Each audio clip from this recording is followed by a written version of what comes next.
Hi friends, idli சுட்டாலே கீழ்த்தட்டு இட்லியே நம்ம தான் சாப்பிடணும். ஏன்னா கீழ்த்தட்டு இட்லிக்கு வந்து தண்ணி உளுந்து உளுந்து 5 இட்லிக்கு 4 இட்லி, ஒவ்வொரு டைம் 5 இட்லியுமே இந்த மாதிரி தான் ஆயிரும். அந்த தண்ணி சொட்டுற இடத்த மட்டும் நல்லா கொலகொலன்னு ஆயிருமா, கொஞ்ச நேரம் கழிச்சு இந்த இட்லியே கெட்டியாயிரும், யாருமே சாப்பிட மாட்டாங்க. நானும் ரொம்ப நாளாக இதுக்கு என்ன பண்ணுறது யோசிச்சுட்டே இருந்தேன். அதுக்கப்புறம் வீடியோ பார்த்தேன்.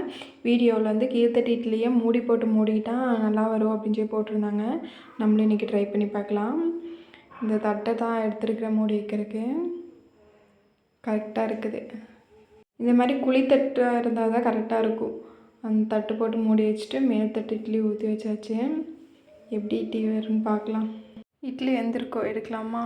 மேல் இட்லி நல்லா புசு புசுன்னு நல்லா வந்திருக்குது, வெந்துருச்சு.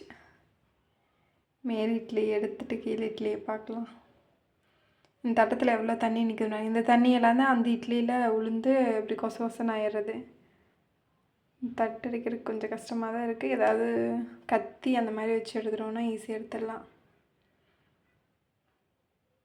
நல்லா வந்திருக்கு, சூப்பர்.